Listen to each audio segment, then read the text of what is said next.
My name is Emily Davis, and I'm 32. I work as a mechanic in a small garage off the highway, a place where engines speak in a language that most people can't hear. I can tell a serpentine belt is failing by the way it whines when you turn the wheel. I smell more like grease and brake fluid than perfume.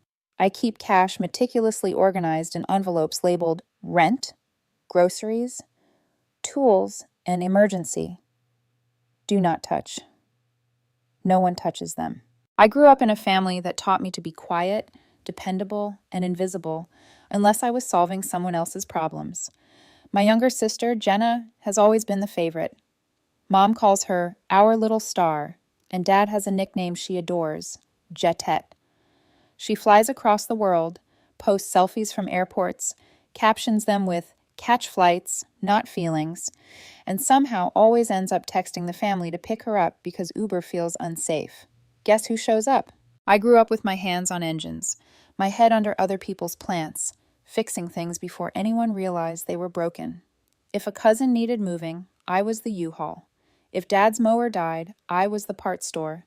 If Jenna forgot to pay a fee, I had a Venmo request waiting at 1:13 a.m. titled Small Emergency. That's our family. Emergencies are always small when they're not yours. Then came Paul. I met him at the shop when he brought his car in for a routine check. He stayed to ask why his dashboard light seemed judgmental. He laughed at my explanation that sensors think they're smarter than people. I liked that he listened. I liked that he brought me a ham sandwich on a long day without calling it a love language. A year later, on a quiet Tuesday night, he said, "I don't care about big weddings. I care about marrying you." I said, "Same." We set a courthouse date and a small reception at his aunt's restaurant. Simple, affordable, and without drama. I texted my parents the plan with a photo of the courthouse steps. I wrote, "Would love you there." 2 hours later, my mother replied, "We're too tired from Jenna's trip to attend your wedding. That flight from Bali took everything out of us." I stared at my phone in the break room while the microwave beeped like a heart monitor. I typed, "Rest well, short, polite, expected." I deleted the longer message that said, "Do you realize this is my wedding?" I sent the short one and went back to fixing a pickup with a stubborn misfire, but those words burned in my pocket like a hot bolt. Our family wasn't poor. We were don't talk about money people. If Dad paid, he was generous. If I paid, I was responsible. If Jenna paid, it was unfair to expect anything because she was finding herself. Mom made it sound normal. "Emily's practical," she'd say as she handed me a list. "Jenna's special." At 19, I bought a beat-up Civic with cash I saved from summers of small jobs. Dad said, "Proud of you, honey." 3 months later, Jenna called crying because her cute little Mini needed brakes, and the dealership was robbing her. I drove over and fixed them in her apartment parking lot. She posted a selfie with me in the background and wrote, "Family is everything." She didn't tag me. At 25, I asked Dad for a small loan to buy a better toolbox. He said, "Bootstraps." That same month, Mom called. "Jenna's dream trip is Paris. We want to help her go." I chipped in $300 because we were a team. She brought me a keychain shaped like the Eiffel Tower. It broke in a week. Dad had rules for me. Call ahead, be grateful, don't burden anyone. He had rules for Jenna. Text whenever. We'll figure it out. She's delicate. The first time I pushed back was at 28. Jenna had temporarily moved home and used my old room as a closet. She lost my drill charger. I said, "Please put my stuff back where you found it." Mom called me controlling. Jenna cried and posted a quote about toxic energy. Meanwhile, I was building a life that didn't look like one to them. I liked small, reliable things. A cheap coffee maker that never quit, a Craigslist couch that didn't sag, evenings where I could hear the clock ticking. I dated ordinary men who had real jobs and rent due dates. Then Paul walked in with the same quiet energy and a smile that matched mine. We fit together like the right wrench on a stubborn bolt, naturally. Paul's family is different. Steady, dependable, quietly successful. His aunt owns a local TV affiliate. His father, Victor, started on ladders and now signs paychecks. He treats the kids sweeping the floor with respect, asks precise questions about torque specs, and doesn't judge based on income. We kept our wedding small by choice. Paul said, "I want people who clap for us, not for themselves." I said, "Amen." I expected weird from my parents, not cruelty. Mom's tired text arrived in a second one. "Your sister just got back. We are exhausted helping her settle in. We'll take you two out sometime." Courthouse weddings aren't real to them, but they are real to me. I told Paul. He didn't blink. "I'm sorry," he said. "Do you want to move the date?" "No," I said. I just needed to adjust my expectations. The night before, Dad sent me a job to mount a TV at Mom's. I typed, "wedding." He wrote back, "TV is for your mother." I didn't answer. I put the phone on airplane mode and folded my shirt with careful hands. My life felt like a car I'd tuned forever, that someone else kept grabbing the wheel of. I put both hands back on it. At 10:03 p.m., a new message slipped through. "Jenna, proud of you, big sis. Can't make it. I'm wiped. Send pics for exclamation points." No effort, no acknowledgement. The first real crack had appeared. The morning of our wedding was impossibly quiet. The sun poured into our small apartment, lighting the scattered tools and the half-folded clothes I'd been meticulously arranging. I kept glancing at the courthouse envelope with our date written in careful letters. Paul's hand found mine as he stepped over a loose rug. "You ready?" he asked, voice low, a mixture of nerves and calm I envied. "I think so," I said. My throat felt tight, but for once, it wasn't fear of the ceremony. It was the weight of what I was leaving behind. The courthouse itself was small and bright. The judge, a spry woman with a wry smile, joked through the paperwork, making everyone laugh, including me and Paul. I cried, but only a little.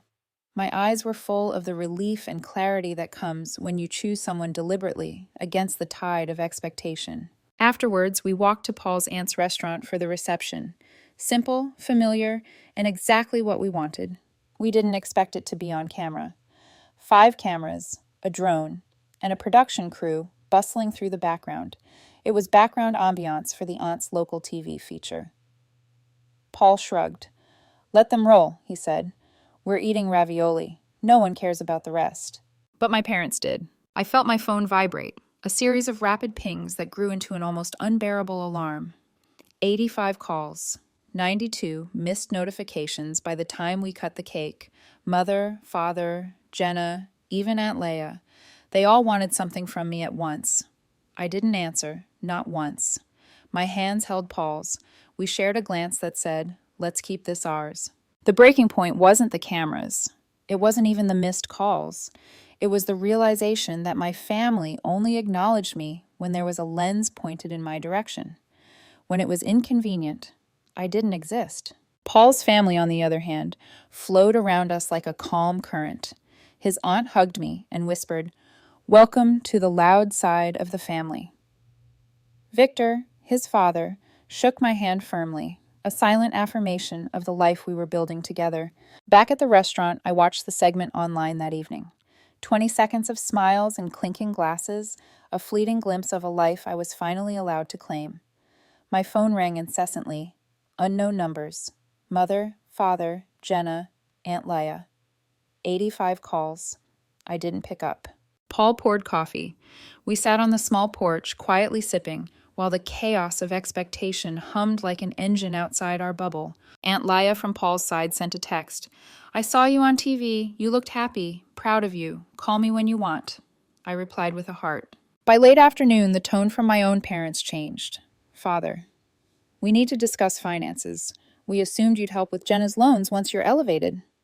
Elevated like some elevator they thought they could ride. My chest went cold. I typed carefully. "Hi, Dad. We're not discussing money. My marriage doesn't change my obligations. I'm not responsible for Jenna's debts. We kept the wedding small by choice. If you and Mom want to be in our life, it won't be through invoices." He replied instantly, "Don't be ungrateful. Family supports each other." I sent, "Rest well." I went into the garage that night and tightened a loose hinge on my workbench, focusing on something tangible that would actually hold. The hum of the fluorescent lights above blended with the quiet click of the screwdriver. Paul leaned against the doorway, coffee in hand, and smiled. That small, shared glance reminded me why I was drawing boundaries. We weren't cruel. We were protected. Monday morning at the shop was normal, routine. oil filters, a man arguing about a coupon, engines that refused to turn. But at 10:30, a black SUV pulled into the lot. My parents stepped out, their polished shoes and expensive coats looking like a premiere. "Emily," Mom said, breathy, stepping onto the concrete, "we're here to congratulate you at work." I nodded. "We need to chat quickly?" Dad's eyes scanned the shop like it insulted him. Paul stayed silent in the background. My boss, Ed, raised a brow. "You good?" he mouthed. I nodded. "Yeah, just family business." Mom touched my arm too much, her voice soft, almost pleading. "We're sorry we missed it. We were just so tired from Jenna's long-haul flight, you understand?" I said, "I understand." Dad cleared his throat. "Congratulations. You've married into opportunity. Let's discuss how we can move forward." I froze. "Move forward how?" "Your sister's loans are crushing. Jenna can't thrive like this. Your mother and I have some house projects, a deck, the roof. Given your situation, you could—" "No," I said, steady. Mom blinked. "No?" "Yes, no." Dad's jaw ticked. "You're being cruel." "I'm being clear," I said. "You raised me to fix things, not to be a donor. I'm your daughter when you remember I'm a person. I'm not an ATM." Mom's eyes welled up. How could I embarrass them on television? I didn't flinch. I told her, "You told me you were too tired for my wedding. Then you saw a camera and remembered me." Ed, ever the voice of reason, stepped closer. "Folks, this is a working area. Maybe take it outside?" "We're having a family discussion," Dad said. "It's done," I said. "I'm not your fixer. I'm not Jenna's cosigner. I'm not part of your ledger." They left in a cloud of expensive cologne and frustration. I went back to tightening a loose hinge, the simple sound of a screw turning enough to anchor me in reality. Paul handed me a cup of Gatorade. "Families," he said. I nodded. That week, the calls kept coming. 85 turned into 92. I blocked numbers. Jenna posted a story. "When your sister thinks she's too good for you." She tagged no one, but everyone knew. I pinned a script in my head. "We love you. We won't discuss money. We won't take on Jenna's debt. We won't respond to guilt. We'll have coffee Sundays at 2 p.m. If you insult me or Paul, the visit ends." 3 dots appeared next to my mother's name, then disappeared, then appeared again. 2 weeks after the wedding, the calls and messages had become a storm I had to weather in silence. Every ping of my phone felt like a finger tapping on a window I was trying to keep closed.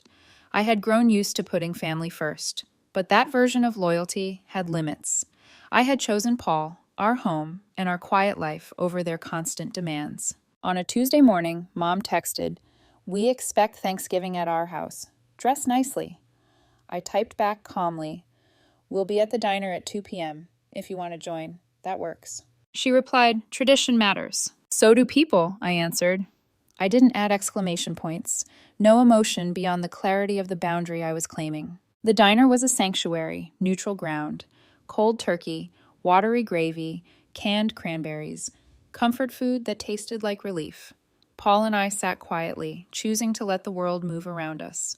At 2:30, Aunt Leia, Paul's aunt, slid into the booth with wind in her hair. "I chose people," she said, stealing a fry with a grin. "I wanted to hug the whole cheap vinyl seat."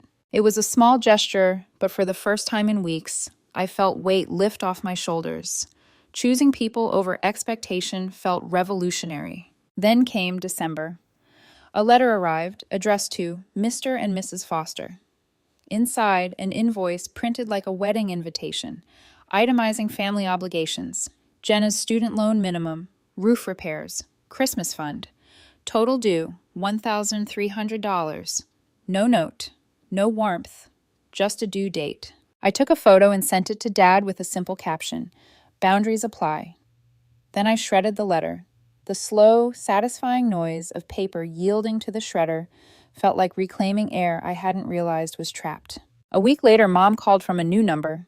"You're really doing this?" she asked quietly. "Yes," I said. "We're married. We're a unit. We help where we choose, not where we're coerced." She sniffed. "Your sister is delicate." "Then she needs care, not a cosigner." "You're hard," she said.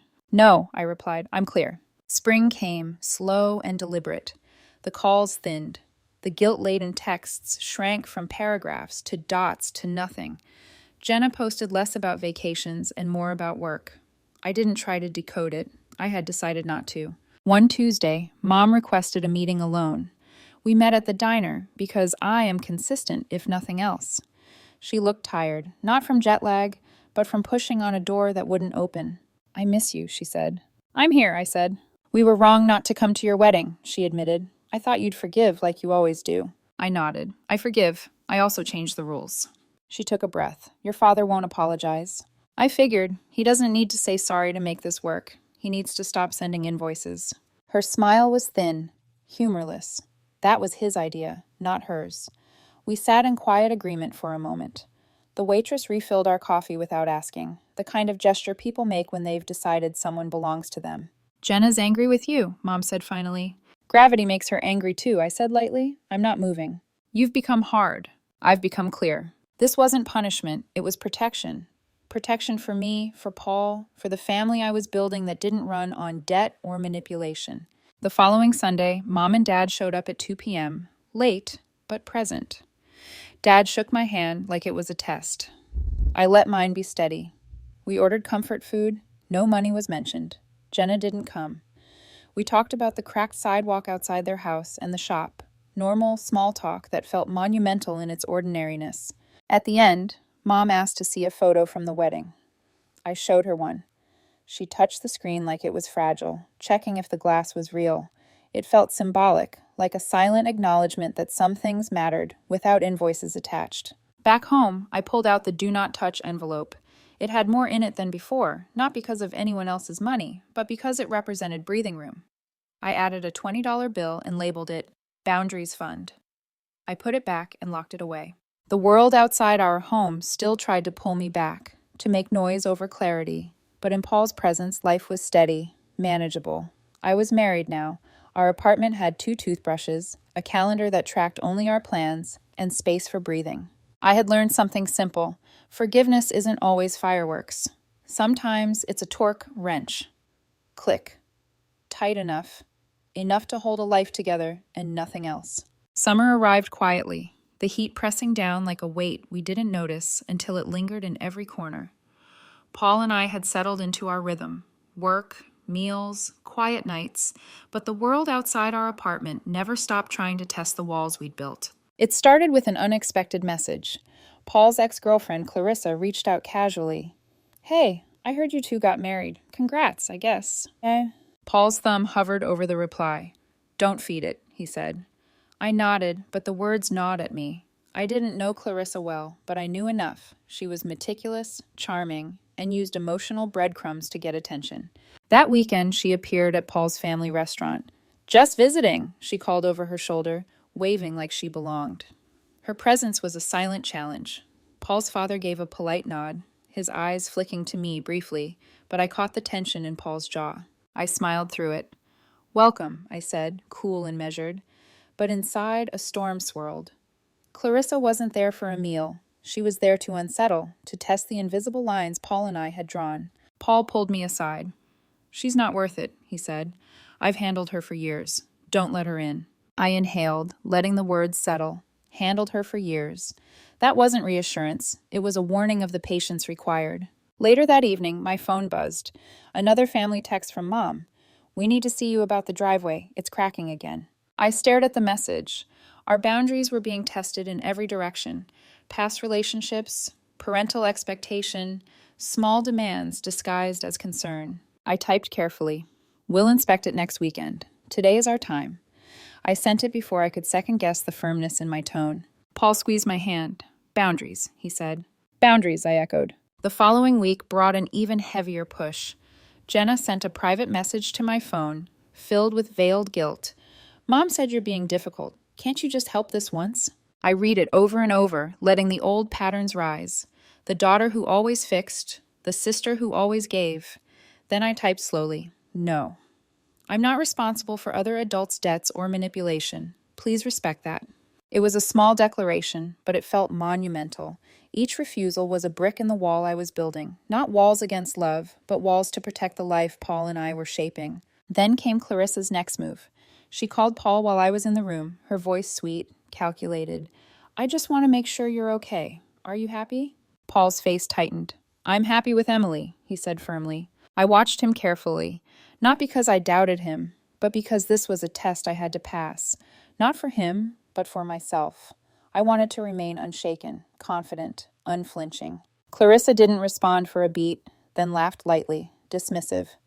Well, that's good, really. She hung up. I exhaled.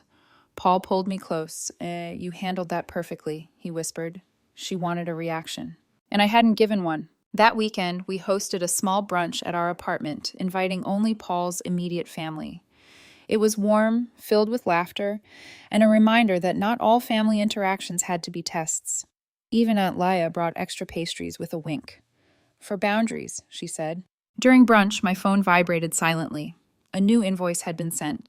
Jenna's college tuition, flagged as urgent. I didn't open it. I slid it into a drawer, closed it, and didn't think about it again. The strength I felt wasn't arrogance. It was quiet certainty. Paul's hand in mine, the normal hum of the city outside, the small apartment that smelled like brewed coffee and lemon cleaning spray. It was enough. By the end of the day, Clarissa had texted again, trying to sow doubt subtly. Are you sure you're happy? It seems tense. I let my thumb hover over the reply, then placed the phone face down. I didn't need to feed the noise. Happiness wasn't a message to be validated by anyone outside the apartment. It was the smell of lemon ravioli simmering in our tiny kitchen, the click of tools in Paul's hands as he fixed a loose hinge, the quiet laugh we shared at nothing. That night, I sat on the porch with Paul, watching the city lights flicker. It's like we're finally driving our own car, I said, and no one else is touching the wheel. He smiled. Exactly. And we keep it running together. For the first time since our wedding, I felt complete clarity. The family outside our bubble could rage, manipulate, or disappoint. But inside our home, we were steady. We were safe. We were chosen. Autumn arrived slowly, the city streets painted with amber and ochre. Paul and I moved through our days with a quiet rhythm, punctuated by small joys, a coffee in the morning, a shared sandwich at lunch, laughter echoing off the kitchen walls. Our apartment had become a sanctuary, a space where we set the rules, not the world outside. But some storms don't wait. A Saturday morning, my phone lit up with a new message from Mom. We need to talk. Urgent. Come to the house. I read it, the old tension rising like a misfire in an engine. I glanced at Paul. He knew the look. You don't have to go, he said. I shook my head. I have to. One last time. We arrived at my parents' house. The driveway was cracked, the same one they'd texted about endlessly.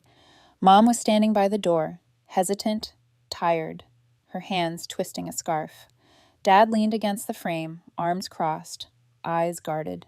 I need to understand why you won't help Jenna with her loans, Dad said immediately. I took a breath. Because my marriage isn't a bank. I'm married to Paul, not to your expectations or invoices. I'm responsible for me, for us, and no one else. Mom's eyes flickered to mine, searching. But family. Family isn't a ledger, I interrupted gently but firmly. Family is people. Respect, time, love, not numbers on a page. Jenna had not come, and in her absence, the tension was magnified. Dad opened his mouth, ready to argue. I held up a hand. I'm not negotiating guilt or obligation anymore. I love you, but I won't let manipulation run our lives. You want to be part of our life? Great, but only if it's real, not transactional. Silence fell. Mom's lips pressed together. Dad's jaw flexed, a muscle strained from long years of trying to control. Finally, Mom exhaled. I think we can try. Just try, she said. I nodded. That's all I ask. Real effort, not accounting. We left, and the ride home was quiet but light. I felt the tension of years peeling off, layer by layer. Paul's hand found mine, thumb brushing over the knuckles. You did it, he said softly. I did, I agreed. It's done. Back at our apartment, the phone buzzed again. This time it was Jenna, direct and surprisingly candid. I think I understand. I'll figure things out myself. I didn't reply immediately. I let the words linger. Then I typed, Good. I believe you can. The shift was subtle but seismic. For the first time, I felt the equilibrium of our lives settling into place. No cameras, no invoices, no manipulations. Just us. Just choice. That evening, we sat on the porch, watching the city lights blink alive. The air smelled faintly of rain and fallen leaves, of beginnings and endings entwined. I felt my chest expand with clarity. Boundaries were not walls. They were the frame for life we wanted to build. Paul leaned back, stretching his hands behind his head. You know, he said, People romanticize forgiveness like fireworks, but I get it now. It's more like a torque wrench. I laughed quietly. Click. Tight enough. Not too tight, not too loose. Just right. He kissed my temple. Exactly. We moved inside, our apartment warm with light and quiet. 2 toothbrushes in the bathroom, a calendar with only our plans, the aroma of fresh bread from dinner. I looked at Paul and felt the weight of all past expectations lift off my shoulders. We were married. We had built a life not on guilt, obligation, or performance, but on choice, respect, and love. Our family outside our apartment could try to intrude, could rage or manipulate, but we were steady. We were a unit. We were safe. And if a camera ever pointed at us again, I hoped it would capture only this: 2 people who had chosen clarity over chaos, quiet over noise, and a life that finally ran like the engine we had tuned together. Smooth, reliable, and entirely ours. The old life, with its constant calls and demands, was behind me. The road ahead was ours to drive. Full tank, firm hands, and boundaries intact.